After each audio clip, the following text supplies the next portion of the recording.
చింతా ప్రభాకర్ గారు నేను సంగారెడ్డికి వస్తున్నాను తెలవంగానే అన్న ఇక్కడ మా ప్రాంతంలో జొన్న రైతులు శనగ రైతులు వరి పండించిన రైతులు అందరూ బాధలలో ఉన్నారు, మొక్కలు పండించిన రైతులు అందరూ కూడా బాధలలో ఉన్నారు. మీరు సాయిషపేట రావాలి, వచ్చి ఇక్కడ మా రైతన్నలను కొంత కలవాలి. ఇక్కడ అధికారులకు కూడా ఒక హెచ్చరిక చేసినట్టయితది, ప్రభుత్వానికి ఒక హెచ్చరిక చేసినట్టయితది. రాష్ట్రంలో ఇవాళ రైతుల పరిస్థితి దయనీయంగా ఉన్నది. మొత్తం ఈ ప్రభుత్వం వచ్చిన తర్వాత కాంగ్రెస్ ప్రభుత్వం రైతును సత్యదాకా వేధించే ఒక పరిస్థితి తెచ్చింది అని వారు ఆహ్వానిస్తే ఇవాళ సదాశివపేటలోని ఈ డీసీఎంఎస్ సెంటర్ ఏదైతే ఉన్నదో శనగల కొనుగోలుకు సంబంధించింది ఇక్కడికి రావడం జరిగింది. ఇక్కడికి వచ్చిన తర్వాత ఇక్కడ నెల రోజుల కిందట శనగలు తీసుకొచ్చి ఇక్కడ పెట్టిన రైతులు వారందరితో కూడా కొద్దిసేపు మాట్లాడితే నాకు ఒక 4-5 విషయాలు అర్థమైనాయి. ఒకటి, ఇంతవరకు ఈ ప్రభుత్వం వచ్చినాక రైతు బంధు ఎన్నడూ టైంకు పడ్డది లేదు. ఈ రోజు ఈ నిమిషానికి మనం మాట్లాడుతున్న ఈ రోజు కూడా ఎకరానికో 2 ఎకరాలకో తప్ప రైతు బంధు కూడా మొత్తం వేయలేదు. రెండవది, పెద్ద పెద్ద మాటలు చెప్పినారు. అన్ని పంటలు కొంటాం, కొనుడే కాదు అన్ని పంటలకు బోనస్ ఇస్తామని చెప్పి అభయహస్తం అని మేనిఫెస్టో పెట్టి అందులో మొక్కజొన్నకింత, తెల్లజొన్నలకింత, శనగలకింత, వరికింత అని చెప్పి మంచిగా పట్టిక కూడా రాసి ఆ మేనిఫెస్టోలో పెట్టి రైతులను పచ్చి మోసం చేసినారు. ఇలా వాస్తవం ఏంది అంటే రాష్ట్ర వ్యాప్తంగా ఉన్న పరిస్థితి ఒక సదాశివపేటలోనే కాదు రాష్ట్రం మొత్తంలో కేసీఆర్ ప్రభుత్వం ఉన్నప్పుడు 11 సార్లు రైతు బంద్ వేసింది కేసీఆర్ ప్రభుత్వం. 73,000 కోట్ల రూపాయలు 70 లక్షల రైతుల ఖాతాల్లో వాళ్ళు రోడ్డెక్కే అవసరం లేకుండా, ధర్నా చేసే అవసరం లేకుండా వారం 10 రోజులల్లా బ్రహ్మాండంగా వాళ్ళ ఖాతాలు టింగు టింగు మన మోగుతుండే, ఫోన్లు ఖాతాలలో పైసలు పడుతుండే. ఇవాళ ఎంత దౌర్భాగ్యమైన పరిస్థితి అంటే ఇలా 4 మే అంటే యాసంగి పంట కూడా అయిపోయే టైం. ఇంకొక 10-12 రోజులు అయితే మళ్ళా తూకాలేసి మళ్ళా కొత్త పంటకు రైతు తయారు చేసుకునే టైం, రోహిణి కార్తె. ఈ టైంలో ఇంకా రైతు బందే మొత్తం పడలేదు. 1-2 కాదు, రాష్ట్ర వ్యాప్తంగా కనుక మీరు చూసినట్టయితే ప్రభుత్వం యొక్క ఆలోచన ఒకటే కనబడతా ఉన్నది.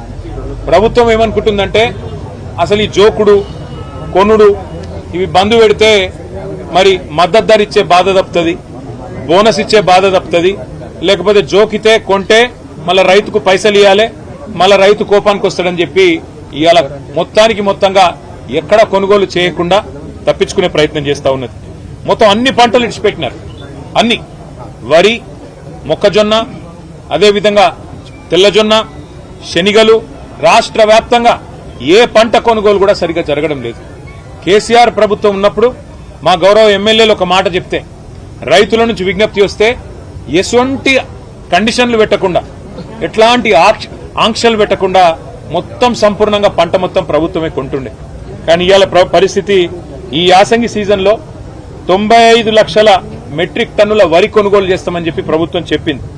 కానీ ఈ రోజు వరకు 4 మే 2026 వరకు ఇప్పటి వరకు 9 లక్షల మెట్రిక్ టన్నులు మాత్రమే కొన్నారు. వాళ్ళకు కూడా ₹1 కూడా ఇంతవరకు ఒక్క రైతు కూడా వేయలేదు. మొత్తం రాష్ట్రం మొత్తం 9,500 కొనుగోలు కేంద్రాలు ఉండాల్సి ఉంటే ఈ రోజు వరకు 6,000 మాత్రమే తెరిచినారు. ఏది ఇక్కడ ఇప్పుడు సంగారెడ్డి జిల్లాలో ఇప్పుడే సోదరుడు రాజశేఖర రెడ్డి అనే రైతు చెప్తున్నాడు, ఒక్కటంటే ఒకటి వరి కొనుగోలు కేంద్రం ఈ రోజు వరకు పెట్టలేదు.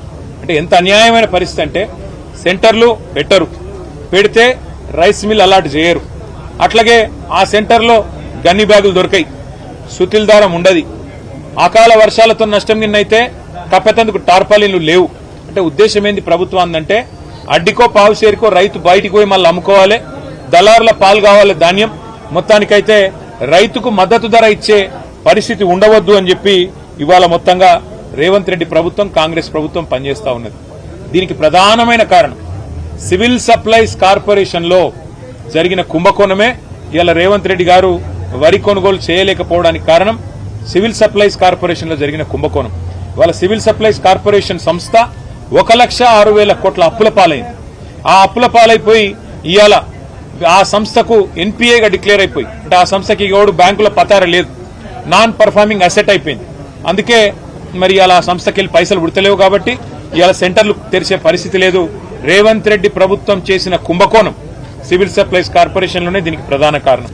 ఇంకొక మాట, ఇక్కడికి వచ్చినాక రైతులు చెప్తున్నారు, అన్న రుణమాఫీ కాలే, కరెంట్ చక్కగా వస్తలేదు, రైతు బంధు పడతలేదు, అయినా సరే కష్టపడి పంట పండిస్తే సన్నాలు వండిమంటే పండించినాం, సెంటర్లు తెరవరు, తెరిచిన దబ్బన సెంటర్లు తెరిస్తే రైస్ మిల్ అలాట్ చేయరు, సెంటర్ కోతే గన్ని బ్యాగులు దొరకాయి, సెంటర్ కోతే సుతిలు దొరకది, ఆఖరికి టార్పాలిన్ వర్షం పడుతుందంటే రాళ్లవాన పడుతుందంటే టార్పాలిన్ కప్పుకుందామంటే దాన్ని కూడా కనీసం ఇచ్చేటోడు లేడు. నిన్నటికి నిన్న రంగారెడ్డి జిల్లాలో గౌరయ్య అనే ఒక రైతు ఐకేపీ సెంటర్లో అక్కడనే నిలబడి ఎండ దెబ్బ తగిలి అక్కడనే చచ్చిపోయింది, వరి కుప్ప మీద అక్కడనే చచ్చిపోయిన పరిస్థితి. మహబూబాబాద్ లో వెంకన్న అనే రైతు ఒకటే రోజు, నేను చెప్పేది ఒకటే రోజు నిన్నటిది, మహబూబాబాద్ లో వెంకన్న అనే రైతు నిన్న సెంటర్లో కూసోని ఆఖరికి వానబడేటట్టుంటే అటూరికి ఇటూరికి ఆ టార్పాలిన్ కప్పేందుకు ఆయన మరి పంటను కాపాడుకునేందుకు ప్రయత్నం చేసి అక్కడికక్కడ పిడుగుపడితే సెంటర్లోనే ఆ వెంకన్న గారు కూడా చచ్చిపోయింది. అంటే ఇవి ఖచ్చితంగా ప్రభుత్వం చేస్తున్న హత్యలు, ఇవి ఖచ్చితంగా ప్రభుత్వమే రైతులను వాళ్లను సంపేతందుకు వాళ్లకు ఊపిరి లేకుండా చేసేందుకు చేస్తున్న ప్రయత్నంగా కనబడతా ఉంది. నేను అడుగుతున్నా ముఖ్యమంత్రి గారిని, ఒక్క సెంటర్ అన్న చూసినవా, పోయినవా? నీ మంత్రులు ఒక్క సెంటర్ కన్నా పోయినరా? ఎక్కడో పోయి రిబ్బన్ కటింగ్లు అన్నట్టు పోజులు కొట్టుడు తప్ప కొనుగోలు ఎట్లయితున్నాయి, పైసలు పడుతున్నాయా లేవా, జోక్తుండ్రా లేదా, 5-6 కిలోల తరుగు ఒక్కొక్క మరి సెంటర్లో ఇయ్యాలా? మీరు చూస్తే ఆ రోజుల్లో రేవంత్ రెడ్డి గారు చాలా మాట్లాడారు, కానీ ఇవాళ ఒక్కొక్క సెంటర్లో ఒక్కొక్క రైతు ఇబ్బంది పడతా ఉన్నాడు, అవస్థలు పడుతుంటే ఒక్క మంత్రి పత్తా లేడు, ఒక ఎమ్మెల్యే పత్తా లేడు, ఎక్కడో అక్కడ తప్పించుకుని తిరుగుడు తప్ప ఇంకోటి లేనే లేదు. ఇక ముఖ్యమంత్రికి ఏమో భూముల కొనుగోళ్ల మీద ఉన్నది శ్రద్ధ, భూముల అమ్మకం మీద, రియల్ ఎస్టేట్ బ్రోకర్ దందా చేసుడు మీద, ఈ పని తప్ప ముఖ్యమంత్రికి పంటల కొనుగోలు శ్రద్ధ లేదు, రైతు బంద్ చేసే తెలివి లేదు, రైతు బీమా ఇచ్చి రైతులను కాపాడుకునే సోయి అంతకంటే లేదు. అట్లాగే మీరు చూసినట్టయితే వీళ్ళ ఆలోచన స్పష్టంగా ఒకటే కనబడతా ఉన్నది, రైతులు ఇవాళ వాళ్ళకు సెంటర్కి వస్తే మరి పైసలు ఇవ్వాలి. మొక్కజొన్నలు 13 లక్షల ఎకరాల్లో మొక్కజొన్నల విస్తీర్ణం ఉంది. ముఖ్యంగా సంగారెడ్డి జిల్లాలో పెద్ద ఎత్తున మొక్కజొన్నలు, తెల్లజొన్నలు, శనిగలు, అట్లాగే మరి వరి ఇవన్నీ కూడా పండించినారు. గతంలో పత్తి పండించి నష్టపోయిన రైతన్నలు ఇప్పుడు మరి షిఫ్ట్ అయినారు, జొన్నలకు శనిగలకు కొంతమంది షిఫ్ట్ అయినారు. ఇట్లనన్నా పైసలు వస్తాయేమో అని. మరి వాళ్ళ పరిస్థితి ఇవాళ మీరు చూస్తే 13 లక్షల ఎకరాల్లో మొక్కజొన్న విస్తీర్ణం రాష్ట్రం మొత్తం ఉంటే ఇప్పటి వరకు ఈ రాష్ట్ర ప్రభుత్వం కేవలం 10 లక్షల టన్నులు మాత్రమే కొంటా అంటున్నది. 13 లక్షల ఎకరాల్లో ఎకరానికి 35 నుంచి 40 క్వింటాలు పండిస్తే 40 లక్షల మెట్రిక్ టన్నులు పండితే ప్రభుత్వం చారాన కొంటా అంటుంది, 25% కొంటా అంటుంది. ఆ 25%లో కూడా ఇప్పటి వరకు వాళ్ళు చెప్పిన 25%లో కూడా అంటే 10 లక్షల టన్నులలో కూడా 3 లక్షల టన్నులు కూడా ఇప్పటి వరకు కొనుగోలు చేయరు, చేస్తే పైసలు వేయరు. మొత్తానికి ఆగమాగం ఇవాళ రాష్ట్ర వ్యాప్తంగా పరిస్థితి. కేసీఆర్ గారి ప్రభుత్వంలో మొక్కజొన్నలు కొనేందుకు 750 సెంటర్లు మేము పెట్టినాం, కానీ ఈ ప్రభుత్వం ఈ రోజు వరకు 80 సెంటర్లు మాత్రమే పెట్టి 45 డిగ్రీల ఎండలో ఇలా రైతులు చచ్చిపోయేందుకు వాళ్ళు వడదెబ్బదాకా సావాలి, పిడుగులు పడి సావాలి, గుండెపోటుతో సావాలి, లేకుంటే దళారుల పాలు చేసి మొత్తం ధాన్యం అంతా కూడా బతుకాగం కావాలన్నట్టు వాళ్లను ఆగమాగం చేస్తా ఉన్నది. ఎక్కడ ఏ సెంటర్లో కూడా గన్ని బ్యాగులు లేవు, ఏ సెంటర్లో కూడా సుతిల్ లేదు, ఏ సెంటర్లో కూడా దబ్బన వర్షం కొడితే కప్పేందుకు ఆ టర్పాలిన్లు కూడా లేవు. ఇక జొన్నలు, తెల్లజొన్నలు 4 లక్షల ఎకరాల్లో ఈ రాష్ట్రంలో పండింది. కేసీఆర్ గారి ప్రభుత్వంలో తెల్లజొన్నలు కొన్నాం, ఎర్రజొన్నలు కొన్నాం, మొక్కజొన్న కొన్నాం, శనిగలు కొన్నాం, సోయా కొన్నాం, సన్ఫ్లవర్ కొన్నాం, మిర్చి కొన్నాం, వరి కూడా కొన్నాం. కానీ ఈ ప్రభుత్వం ఈ రోజు వరకు జొన్నల విషయంలో ఇంతవరకు ఒక్క గింజ కూడా ఎక్కడ కొనలేదు, ఎక్కడ కూడా పొరపాటును కూడా కొనే ఆలోచన కూడా చేస్తున్నట్టు కనబడతలేదు. ఇవాళ మేము ఈ ప్రభుత్వాన్ని డిమాండ్ చేసేది ఒకటే, శనిగల విషయంలో కూడా మీకు ఒక మాట చెప్పాలా. ఇగో ఇప్పుడే ఇక్కడ రైతులతో మాట్లాడితే వాళ్ళు చెప్తున్న మాట, ఈ సెంటర్ ఒక్కటి చూస్తే అలాట్మెంట్ ఇచ్చింది 110 మెట్రిక్ టన్నులు, కొనుగోలు చేసింది ఇప్పటి వరకు 4000 సంచులు, కానీ ఒక్కలకు నెల రోజుల జోకి ఒక్కలకు 60 పైసా ఇప్పటి వరకు సాయం చేయలే. అది కాకుండా ఇంకా దగ్గర 60% మంది రైతులు వాళ్ళు ఇంకా ఇక్కడికి రానే లేదు, వాళ్ళు తీసుకొస్తే కూడా కొనుక్కునే పరిస్థితి లేదు. దాంతో పాటు మీకు ఇంకొక మాట కూడా ఇక్కడ ముఖ్యంగా మెదక్ జిల్లా, సంగారెడ్డి జిల్లా గురించి చెప్పాలి. ఇక్కడ మీరు చూసినట్టయితే మొన్న ఇక్కడ మంత్రి గారు దామోదర్ రాజనరసింహ గారు ఆయన లేఖతోనే ఆయనకు ఉత్తరం రాసిండు. ఆయన ఉత్తరంతోనే ఈ జిల్లా పరిస్థితి బయటపడతా ఉంది. ఈ జిల్లాలో వ్యవసాయాన్ని, రైతులను ముఖ్యమంత్రి ప్రభుత్వం ఎట్లా తొక్కుతున్నదో, ఎట్లా ఇబ్బంది పెడుతున్నదో దాంతోనే అర్థమవుతున్నది. ఆయన రాసిన ఉత్తరంలో ఏమంటాడు, సంగారెడ్డి జిల్లాలో ఇప్పటి వరకు 10 కొనుగోలు కేంద్రాలు పెట్టినాము. మరి సేకరించింది మొత్తం అందరు రైతుల దగ్గరికైనా మీరు చూసినట్టయితే, ఇది నేను చెప్పేది జొన్నల గురించి, 1978 మంది రైతుల దగ్గర సేకరించినాం. కానీ ఇంకా పెంచాలే అని చెప్పి ఆ మంత్రి గారే స్వయంగా వ్యవసాయ శాఖ మంత్రి గారిని అడుగుతా ఉన్నాడు. అంటే ఈ రకంగా స్వయంగా మంత్రి గారు ఇక సాయష్పేట DCMS సెంటర్లో మీరు చూసినట్టయితే ఇప్పుడే నేను చెప్పిన, ఇప్పటి వరకు ఒక్క పైసా ఇయ్యలే. రైతులను గోసబుచ్చుకొని వాళ్ళు వాళ్ళ రోడ్డెక్కక తప్పని పరిస్థితి తెచ్చినారు. మేము ఈ ప్రభుత్వాన్ని డిమాండ్ చేసేది ఒకటే ఒకటి, ఎటువంటి ఆంక్షలు లేకుండా, ఎట్లాంటి కండిషన్లు పెట్టకుండా రైతుల దగ్గర మీరు కొనాలి. ఇవాళ మీరు చెప్తున్నారు రైతు పండించేది జొన్నలు ఎకరానికి 40 క్వింటాలు పండిస్తే 20 క్వింటాలు 12 క్వింటాలకు మించి కొనమంటున్నారు. కనీసం 20 క్వింటాలు కొనాలి కదా, లేదా మొత్తం కొనాలి కదా అని చెప్పి రైతులు అడుగుతా ఉన్నారు. 20 క్వింటాలు అడ్డి బాల్సారు అమ్ముకునే పరిస్థితి ఉన్నది. అందుకే నేను మా పార్టీ నాయకత్వానికి కూడా నేను విజ్ఞప్తి చేస్తా ఉన్నా, మా పార్టీ నాయకులు మొత్తం రాష్ట్ర వ్యాప్తంగా అందరినీ కూడా నేను ప్రార్థిస్తా ఉన్నా, రాబోయే వారం రోజుల పాటు మనందరం కూడా ఎక్కడికక్కడ అన్ని కొనుగోలు కేంద్రాలు మనం తిరుగుదాం, రైతులకు ధైర్యం చెప్దాం. ఇలా రైతుల అవస్థలో ఉన్నారు, ఇబ్బందులు పడతా ఉన్నారు. సెంటర్లు ఓపెన్ కాక, అయినా లారీలు లేక, గన్నీస్ లేక ఆగమాగమవుతున్నారు. దబ్బన జోకినా పైసలు రాక అవస్థలు పడతా ఉన్నారు. అందుకే అన్ని సెంటర్లు పోదాం, ఎక్కడికక్కడ నిరసనలకు కూర్చుందాం.